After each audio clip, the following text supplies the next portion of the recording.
Nessa temporada de despedida do programa 180 Graus, vamos relembrar agora um testemunho de uma pessoa muito especial que marcou o programa. O Márcio de Jesus é uma dessas pessoas especiais da vida. Tenho o privilégio de frequentar a mesma igreja que ele e antes de conhecer o testemunho dele, de vez em quando a gente já se encontrava, já almoçava junto e batia um papo muito gostoso. Mas depois que eu tive a oportunidade de gravar o testemunho dele, que a gente teve aquele momento da gravação, eu nunca mais olhei para o Márcio com os mesmos olhos. E nossas conversas, vira e mexe, voltam para esse milagre maravilhoso que Deus operou em sua vida. O Márcio é filho de uma mãe solteira, que tentou o aborto, mas não teve coragem de ir às vias de fato. Mas ele perdeu essa mãe num acidente ainda quando ele era criança. E a partir daí, sua saga pela vida e a operação de Deus em sua história, assim, uma coisa impressionante. Interessante que eu tive a oportunidade também de entrevistar o Márcio uma segunda vez em um programa especial que teve lá na igreja de Campinas. E sabe, para mim, mais uma vez era como se eu estivesse ouvindo aquela história pela primeira vez. Naquela ocasião, ele estava lá com a família dele, os 4 filhos e mais a esposa linda. E foi assim realmente emocionante ver o respeito e o carinho dos filhos para com a história do pai naquele dia ali. Quando eu perguntei ao Márcio, no dia da nossa gravação, quando eu perguntei a ele qual era o verso bíblico de destaque para ele, ele me respondeu: "Não vos deixarei órfãos". É lógico que eu já conhecia esse verso da Bíblia, mas aquele verso dito naquele dia, dentro daquele contexto, aquilo impactou meu coração. E agora, lá em casa, todas as vezes que aparece esse verso na nossa frente, eu e meu marido sempre nos lembramos do Márcio e agradecemos a Deus pela bênção de termos um testemunho tão lindo desse entre nós e registrado aqui no programa. E é o que nós vamos rever agora juntos. Vamos lá? Quando sentimos o toque de Deus na vida, uma mudança acontece.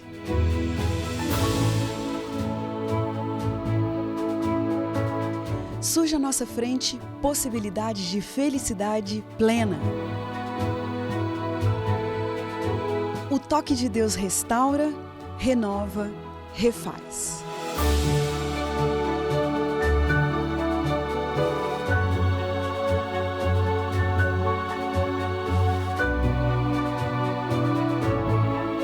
Hoje conheceremos uma pessoa que experimentou essa graça maravilhosa.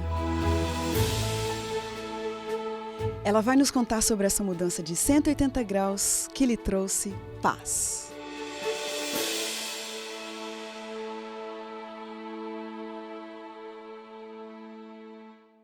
Márcio, obrigado porque você está aqui, honrando o nosso programa. Contextualiza pra gente a história desse carioca, a infância. Essa abertura já mexeu um pouquinho comigo, Só a forma como você resume as coisas, Eu acho que você valoriza muito onde você está quando você olha para trás, E toda vez que eu olho para trás, há até alguns elementos que eu não dividi com você, Que são coisas que já, se você olha para trás, eu tomei conhecimento uma vez que quando a minha mãe estava grávida, ela foi abortar. Tomou a decisão, foi uma gravidez indesejada. E na sala, uma tia, uma irmã dela, estava acompanhando ela e ela falou assim: eu não vou ficar aqui. Na sala, ela tomou a decisão de sair. Eu tenho um pouco de desconforto, porque eu não gosto de chorar, mas claro, é inevitável. Fica à vontade. E o que eu acho mais curioso disso é o seguinte, é que se eu faço qualquer tipo de comparação, e ao olhar, quanto mais para trás eu olho, então eu vejo que o destino de uma lata de lixo, para onde vai um concepto indesejado, e aonde eu estou uma situação extremamente confortável, extremamente feliz, extremamente realizado, com tanta coisa legal. Então, a história é essa. Minha mãe engravidou de um namorado e numa relação pouco estável, e eu cresci com uma mãe solteira, mas uma pessoa que misteriosamente me conferiu um sentimento de autoestima muito grande. Eu me lembro diversas vezes de dormir num hospital. Ela trabalhava como auxiliar de enfermagem e durante essa época ela tinha 3 empregos diferentes, né? Então eu cresci com ela, cresci dentro de um hospital, cresci em casa com alguma pessoa me acompanhando, uma vizinha, uma pessoa a quem ela pagava, uma empregada que dormia lá. E às vezes, se não tivesse alguma pessoa, à noite, por exemplo, que eu tivesse que ficar sozinho, eu ia para o hospital. Ela trabalhava no hospital público, dormia em cama de hospital, brinquei com gesso, brinquei com seringa, com agulha e tal, e achava isso muito legal. E o mais curioso é que isso não me pesava, né? Não me recordo de uma infância carregada de tristeza. Não, pelo contrário, tenho boas recordações da minha mãe, mas ela morreu. Aos 7 anos, mais ou menos, de idade, ela foi atropelada numa calçada e essa fatalidade trouxe uma repercussão muito grande para mim, porque como eu era solteira, ela era solteira, eu dependia totalmente dela, fui morar na casa de um casal de tios, a irmã da minha mãe. Você sabe quantos anos ela tinha? 33. E eu tinha 7. E fui morar na casa de um casal de tios que me abrigou, e eles tinham lá a vida deles, né? Como nós estamos fazendo aqui um programa, eu ressalvo aqui a gratidão que eu tenho por eles, a forma como eles cuidaram de mim. Em que cidade foi isso, Márcio? No Rio de Janeiro. Rio de Janeiro, capital? Eu nasci em Botafogo e cresci lá. E nessa época, quando a minha mãe faleceu, eu fui morar na casa dos meus tios, mas eu tinha um comportamento, já desde a época que eu tinha minha mãe, extremamente agitado. Até hoje, eu já durmo pouco, eu tenho uma energia bem acima da média das pessoas, né? Sinto menos sono, sinto menos cansaço, e não é déficit de atenção, porque nunca prejudicou meu rendimento. E nessa época, eu fui morar na casa dos meus tios, morei um mês. Estudei na escola, meus tios tinham um casal de filhos, um rapaz 7 anos mais velho e uma moça 2 anos mais velha. E fui estudar na escola dessa minha prima, né, na mesma idade que eu, 2 anos a mais, e por um mês deu certo. Aí mais de um mês passou, eles acharam que eu não tinha me adaptado à vida da escola. E pediram para eu não voltar mais, me levaram de volta em casa e tal. E aí meus tios conseguiram uma escola para mim lá no Rio mesmo, num internato que era semi-internato. Eu ficava de segunda a sexta e fim de semana ia para casa deles. Que internato era esse? Não existe mais, chamava-se Instituto Santo Antônio, na Rua das Laranjeiras, no Cosme Velho. Antigamente, número 575, agora é um prédio lá. E quando eu fui para lá, eu passava os finais de semana na casa dos meus tios. Eles me ajudavam, mas eles também tinham uma vida muito atribulada. Eu não gostaria de fazer menção à vida deles, mas eu percebia que o que eles me ofereciam era o que eles podiam de melhor me oferecer. Mas eu não ficava na casa deles, morava nesse internato, e por 2 anos eu fiquei ali, até que também eles compreenderam que eu não estava adaptado à vida do internato, e fui para uma escola no estado de São Paulo, que tinha aparecido no Fantástico. Minha tia me levou lá, e para meninos que tinham problema de comportamento. Cheguei lá, a escola era de maluco. A gente tinha compreendido errado a matéria e tal, não sei o quê. Eu fiquei com medo de ficar naquele lugar e gente que não sabia nem se expressar direito e tal. E voltamos para casa e minha tia falou: Márcio, e agora? Você não para quieto, você não para em lugar nenhum, como é que eu vou fazer? Eu não tenho tempo, trabalho fora, seu tio trabalha fora também, E meus primos eram comportados, eles eram dentro do eixo, né? Eu que tinha essa polaridade aí. Aí alguém comentou com a minha tia, falou assim: olha, eu conheço uma escola muito boa e fica um pouco longe daqui do centro do Rio, na Serra, em Petrópolis, e dizem que essa escola é muito boa. eu conheço uma família que o filho está lá e é um internato, pode ser uma alternativa. E o nome dessa escola é IPAE, Instituto Petropolitano Adventista de Ensino. E lá, Márcio, você estudou quantos anos no IPAE? Cheguei aos 9, saí aos 18, 9 anos. Estudou bastante tempo, hein? É. E aí, Márcio, você teve dificuldade de comportamento nessa escola também? Sim, eu sempre tive dificuldade de comportamento e sempre encontrei gente muito tolerante. Então, beleza. Se você fosse pontuar, assim, quantas vezes assim que foram extremas e quantas vezes você encontrou pessoas tolerantes ali naquele colégio? Olha, a minha chegada na escola já foi extrema porque eu tinha 9 e não havia nenhuma criança de 9 anos no internato. É uma coisa incabível, ninguém imagina que uma criança dessa idade possa estudar no internato. E o diretor falou, ele pode ficar na minha casa. Ele se solidarizou com a minha história, solidarizou com a minha tia e falou, ele vai ficar na minha casa. Fui para a casa dele e em uma semana ele se convenceu do contrário. Ele conseguiu uma vaga para mim no internato e ele abriu essa exceção. Tinha aberto a exceção para eu morar na casa dele e ficar externo. E dali para frente eu estudei 1 ano na escola. E 1 ano depois, no final do ano, ele também se convenceu de que eu não deveria voltar. Para o colégio? Para aquele colégio. Márcio, ok, isso foi uma expulsão, mas se a gente fosse pontuar, assim, quantas vezes você foi expulso desse colégio? Eu acho que umas 10.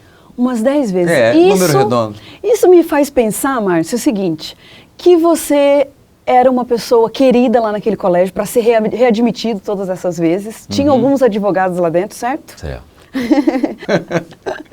Olha, vou te dizer, é uma dificuldade muito grande me adequar a modelos. Eu acho que eu sempre fui muito livre, entendeu? Com um pensamento muito independente e logo no começo eu era muito mal educado. Então eu falava muito palavrão, eu brigava com muita facilidade. Entendi. Eu desrespeitava com facilidade. Entendi. Né? Então, a autoridade era uma coisa mais difícil para mim. Agora, Márcio, tá difícil encaixar essa figura com um colégio cristão, né, guiado por princípios bíblicos. Como que você reagiu a isso? Tinha alguma coisa lá, alguns momentos assim, ápices que te impressionavam, religiosamente falando? Eu tinha uma formação, tanto na casa da minha mãe quanto dos meus tios, havia princípio religioso, havia temor de Deus, havia respeito a uma divindade e a um código fora da humanidade que tinha valor acima daquilo que a gente entendia. E isso me favorecia muito. Eu me sentia muito à vontade no culto, me sentia à vontade na aula de religião. Aquilo não era uma coisa assim de 7 cabeças, só era difícil. Para a minha natureza, para os meus valores, para a forma como eu gostava de viver, eu achava que era um peso, um código pesado demais para se exigir de uma pessoa. Você teve ali a oportunidade de morar por um tempo na casa de uma senhora que te marcou muito, espiritualmente, né? E você tomou a decisão de se batizar ali com quantos anos mesmo? Eu me batizei aos 11, eu fui Aos morar 11. na casa dessa senhora aos 10. Quando você se batizou aos 11 anos, você tinha convicção do que você estava fazendo? Tinha, plena. Eu acho que eu sempre fui de Deus. Eu acho que eu sempre tive essa noção e essa sensação de pertencer. Provavelmente minha mãe que me passou isso. Você consegue pontuar pra gente, assim, algumas coisas que foram decisivas, assim, experiências espirituais fortes que você teve? Sim, eu estive 2 anos e meio num regime de externato. O primeiro ano eu fiquei interno, quando eu cheguei lá aos 9 anos, e naquele ano eles entenderam que eu não deveria continuar mais no internato e a única alternativa seria no externato. Morei na casa de uma senhora extremamente missionária, ela já tinha o desejo de ter um garoto não adventista na casa dela e falava isso para as pessoas. No momento que eles entenderam que essa pessoa poderia ser eu, fui cair na casa dela. Nesses 2 anos e meio que eu estive lá, eu aprendi uma coisa que eu não tinha aprendido antes, é que aquela beleza da igreja, nos cultos, na pregação, no sermão, e que na hora que eu saía da igreja as coisas eram tão mais difíceis, tão mais pesadas, ali as coisas ficaram um pouco mais simples para mim, um pouco mais diluídas. Eu conseguia ver que o evangelho, aquelas coisas muito complicadas, bíblicas, elas tinham uma simplicidade atraente na vida daquela senhora. Era possível, né? Isso. 2 anos e meio na casa dessa senhora. Isso foi marcante para você? Extremamente. Agora, nessa época eu decidi virar adventista. Né? Se batizou. Não tinha nada a ver com isso. A família dos meus tios não tinha nenhuma referência religiosa. E eu falei, não, isso aqui é o meu caminho. Essa é a igreja a qual eu quero pertencer. Agora, Márcio, eu queria que você dissesse um professor e uma semana de oração, porque a gente sabe que nos colégios adventistas, cada semestre acontece uma semana de oração. Um professor e uma semana de oração marcantes para você. Eu não sou objetivo, então vou multiplicar por 2. Vou te dar 2 professores e 2 semanas de oração. Tudo bem. Professor José Bispo, ele tem 4 filhos, amava os filhos, trazia a família dele numa relação de extrema liberdade. Todos liam a palavra de Deus, gostavam de ler e tinham um desempenho escolar muito bom, uma família... Eu adorava ficar na casa dele. Outro professor, Marcelo Valado. Por que esse professor foi marcante? Ele, extremamente novo, ele terminou a faculdade, ele era professor de religião e ninguém que olhasse para ele deduziria isso, né? Ele se comportava de uma forma extremamente informal. Só que na sala de aula, você enxergava uma pessoa que tinha um temor de Deus extremo, um conhecimento minuciosíssimo da palavra de Deus, alto teor de exigência, dificilmente você conseguia tirar um 10 na prova dele, e com um dia a dia, assim, muito diluído, contemporaneizado. Ele gostava de músicas parecidas com a que eu gostava. Eu falei, poxa, todo mundo só ouvia Arautos? E aquele cara tinha um gosto de música. Ele vestia calças como eu vestia, não usava calça de tergal, usava jeans, entendeu? Tinha um rasgadinho na calça, surfava. O que aquilo te ensinou? Aquilo me ensinou que evangelho, religião não é de um modelo único, né? Há a possibilidade de você ter algum tipo de transigência com o seu tempo, né? Com a sua forma de vestir, de se expressar, de se pentear, de falar, de ouvir música e curtir as coisas. E, ao mesmo tempo, você carregar toda aquela essência que é a essência de Cristo, do Evangelho, do amor, da tolerância, da simplicidade, da humildade, da boa vontade, entendeu? Que é a essência do cristianismo, né? Adventista não é sábado, né? Adventista é quem ama Cristo, quem encontra Cristo na palavra de Deus, inclusive com esse detalhe, que é o sábado, entendeu? E as 2 semanas de oração? Paulo Matos e Pastor Bulhão. Paulo Matos, esse mesmo papel do Marcelo Valado, né? Uma pessoa que tinha sido baterista de um conjunto de rock, havia consumido drogas na sua adolescência, tinha morado na FEBEM, era órfão de pai e tinha uma identificação comigo extrema, né? Ele falava, parecia que ele estava repetindo o que eu pensava. E o pastor Bulhão esmiuçando a relação entre Deus e seus filhos, né? Trazendo aquilo com um pouco mais de emoção, diluindo e enxergando Cristo nas genealogias, ensinando, entendeu? Mostrando Cristo em todos os pontinhos da Bíblia, e tudo aquilo tinha um toque de amor, tudo aquilo tinha um toque de relacionamento, tinha um toque de... E aquelas 2 semanas de oração para mim foram fundamentais. Então, o professor Zé Bispo e Marcelo Valado, e o pastor Paulo Matos e o pastor Bulhão. Agora, Márcio, curiosamente, né, a despeito desse seu problema de disciplina, né, de se enquadrar dentro dos moldes que exigiam de você, você escolheu a faculdade de medicina, passou, e ali você teve de fato um momento marcante também, né? Que momento foi esse? Pois é, nem eu sei dizer com nitidez como que isso teve alguma influência sobre mim, porque até hoje eu não sou tão assim. Mas eu tinha entrado na faculdade, acho que tive um aproveitamento ótimo da escola, adorei a escola. E no primeiro vestibular eu entrei. E fui pedir ao professor para não ir na aula do sábado. Só que eu tinha feito esse ato entre o dia do meu batismo aos 11 anos e o primeiro ano da faculdade, tinham se passado 8 anos. Certo. Eu entrei na faculdade aos 19. E nesse período, eu não tive uma mudança de comportamento visível. Parece que eu tive uma conexão com os valores, uma conexão com o alicerce mas falei, não, tá muito bom ainda do jeito que está aqui, eu vou continuar dessa forma. E eu gostava muito das coisas que as pessoas consideram tão erradas assim, eu adorava aquilo, eu vivia muito bem daquilo. De certa forma, a agressividade que eu manifestava funcionava um pouco também como proteção. E eu não tinha problema, tinha namorada, tinha as coisas que eu precisava. Por que aquela religião tão bonita ia tentar me apertar? Né? Eu não poderia beber, não poderia sair, não poderia ir para as festas, não poderia usufruir nos prazeres que eu valorizava tanto. Olha aqui, Márcio, se isso era uma verdade para você, por que então você não aproveitou esse momento de faculdade, já que sua família não professava a mesma fé, e não falou assim, eu vou estudar mesmo sábado, agora eu estou livre dessa religião, por que você foi lá pedir o sábado? Então, é essa dualidade que eu vivi. Aí na hora que eu voltei, fui lá conversar com o professor, no caminho de volta para casa eu pensei assim, engraçado, o que tem a ver, né? Eu fui na chopada, fui no baile de calouros, tava pedindo para eu não ir no sábado, eu falei, cara, tu é um cara de pau, entendeu?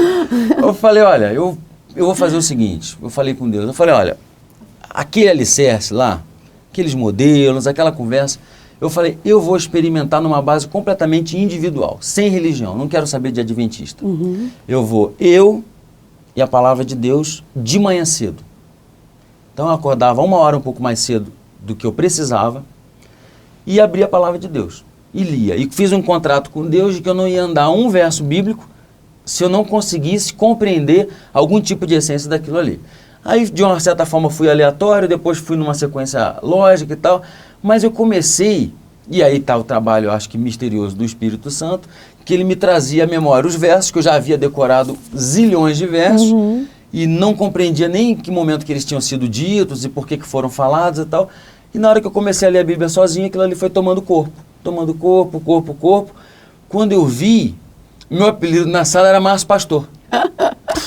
Entendeu? Márcio, que coisa! Então, eu tive um gosto pela palavra de Deus invejável. Até hoje, quando eu olho alguns dos meus colegas que cresceram dentro da igreja, que têm o conhecimento, têm as informações semelhantes, dá a impressão de que eles gostariam de ter tido a experiência que eu tive, falar assim, puxa vida, eu gostaria de ter errado um pouquinho para poder sentir esse gosto da reaproximação, entendeu? Então, aquele ano ali, dali para frente, eu meti a cabeça mesmo e minha vida melhorou pra caramba, né? E aqui eu acho que faço um parêntese, nem sei se você estava planejando chegar nesse ponto, mas eu faço um parêntese de que, para qualquer pessoa, ela pode não estar sentindo grandes carências, nem achando que a vida dela está tão difícil. Mas sempre há espaço para se melhorar depois que você conhece a Deus. Porque a palavra de Deus, ela está aqui para fazer com que todas as regras que são comuns na humanidade prevaleçam. Por quê? Porque se ela fala assim, olha, você tem que ser bom. Você não precisa de religião para ser bom. Você precisa de compreensão, de família, de amor, ter sido amado. Mas a palavra de Deus diz isso mesmo. Só que em algum momento alguma coisa falha. Na estrutura familiar, na estrutura da mente da pessoa e tal. E aí é que entra a palavra de Deus. Olha aqui, olha. Aquilo que você aprendeu de legal, tinha base aqui também. Mas só faltou isso, isso. E Deus pega aquele arquivo embaralhado e bota em pastas, né? Você enxerga, por exemplo, na faculdade eu lia Freud, né? Admirei demais a postura e a visão que ele teve, mas consegui enxergar onde que aquilo ali batia com a palavra de Deus e fazia sentido, e onde que aquilo ali era um devaneio. Onde que ele tinha todo o direito de pensar daquela forma. Claro, ele não conhece a palavra como eu conheço, ele não conhece Deus como eu conheço, então ele pode concluir isso mesmo. Mas provavelmente o que está se repetindo aqui na conclusão dele é esse elemento da palavra de Deus.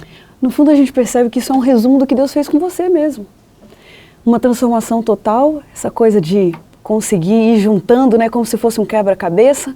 Hoje você pode olhar para trás e perceber as peças que Deus foi juntando, né? Ainda está um pouquinho embaralhado, viu? Ainda tem bastante coisa para juntar. Mas já rodou o suficiente, hein, Márcio? E eu tenho a impressão seguinte, eu olho para trás com orgulho e olho para frente com esperança. Então eu olho para trás, sinto de fato que uma linha do tempo ela poderia ter sido bem diferente do que aconteceu. E consigo enxergar um ponto em que as minhas decisões ao lado de Deus fizeram diferença nos resultados. Isso é claro para mim hoje. Mas as pessoas que convivem comigo, minha família especialmente, né? Minha mulher, meus... Sabe quantos filhos eu tenho? 4.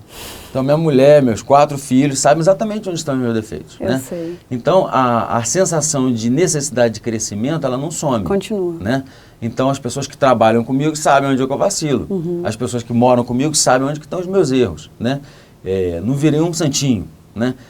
Tenho problemas muito semelhantes ao que eu tinha, só que com muito mais equilíbrio, com valores, com produtos. Né? A minha vida ela é muito mais útil. A minha profissão ela já é útil. Né? Já é uma profissão que favorece as pessoas. Eu sou médico, né? E a segunda coisa é que eu alio a minha profissão à sensibilidade que o Evangelho me confere. É isso. Olhar as pessoas pelo sentimento delas, tentar oferecer para elas o que me fez bem. Né?